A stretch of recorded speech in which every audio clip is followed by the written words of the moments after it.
Hello गाईस, तर आज आपण बनवणार आहेत मेंदू वडा।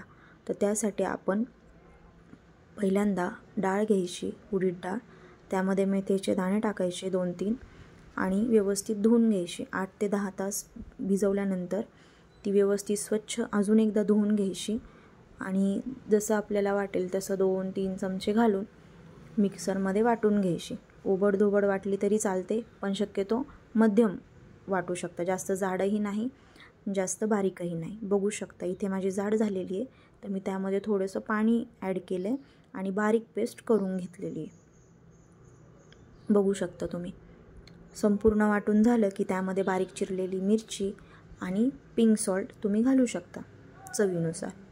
ते मिक्स करून घ्यायचं व्यवस्थित आणि जेवढं फेटता येईल तेवढं फेटायचं, त्यामुळे ते पीठ फुगतं आणि मग त्यामुळे व्यवस्थित ते वडे अलगद सोडले जातात, तेल पित नाहीत।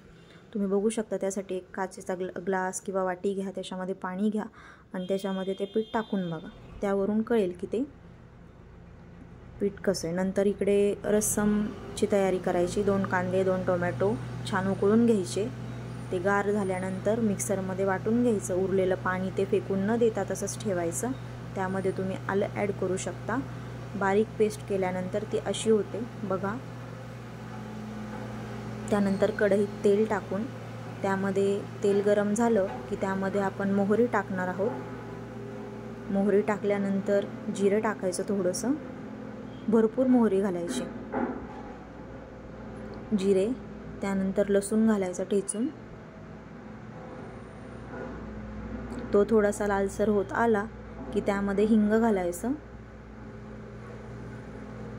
हिंग नंतर हळद पावडर घालूया, लाल तिखट घालूया आणि मग ती जी वाटलेली पेस्ट आहे आपली ती घालायची आणि उरलेलं पाणी ते व्यवस्थित मिक्सरच्या भांड्यामध्ये हे करून जी उरलेली पेस्ट आहे ती पण आपण घालायची। पण हे आधी परतून घ्यायचं। हे व्यवस्थित परतल्यानंतर त्यामध्ये थोडासा मीडियम गॅस करायचा। मग त्यामध्ये आपण थोडंसं मीठ घालणार आहोत चवीनुसार। कमी जास्त गॅस करतच राहायचा, नाही तर खूप अंगावर उडतं त्यामुळे। मग त्यामध्ये सांबार मसाला ॲड करायचा थोडासा चवीनुसार। आपल्याला जास्त लागत असेल तर जास्त घातला तर चांगलाच लागतो। मग त्यानंतर वरतून आपण कसुरी मेथी घालूयात, त्याने चव छान येते, त्यामुळे कसुरी मेथी घालू शकता तुम्ही पण।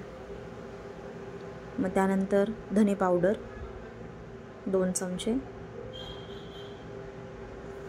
जिरे पावडर एकदम थोडी घालायची कारण ती गोड असते, त्यामुळे नॉर्मल थोडीशीच घालायची, अर्धा चमचा ठीक आहे। मग ते पुन्हा परतून घ्यायचं व्यवस्थित। तुम्ही ऑप्शनलला गूळसुद्धा घालू शकता, साखरसुद्धा घालू शकता। ते झाल्यानंतर पाण्याची थिकनेस तुम्ही ठेवू शकता किती हवा आहे किती नाही। त्यानंतर चटणी बघूया। त्यासाठी खोबरं, धने, फुटाण्याची डाळ, आलं, लसूण आणि दही हे एकत्र वाटून घेऊया।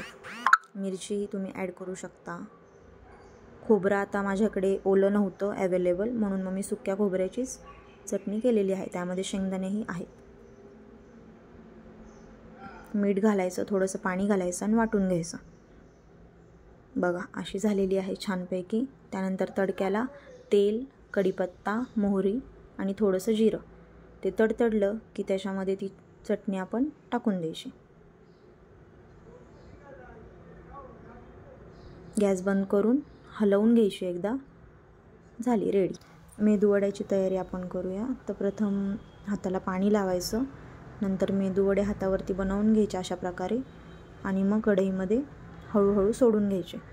मीडियम फ्लेम करू शकता तुम्ही गॅसचा, जास्त हाय फ्लेमवरतीही नाही, ते करपू शकतात, त्यामुळे मीडियम फ्लेमवरतीच तुम्ही तळू शकता। कमी जास्त करत राहायचा गॅस। बघू शकता तुम्ही व्यवस्थित असे सुटता आहेत, ते तेलही पित नाही आहेत अशा प्रकारे। बघा तुम्ही बघू शकता एकदम क्रिस्पी असे मेदूवडे रेडी आहेत। तर या खायला मेदूवडे।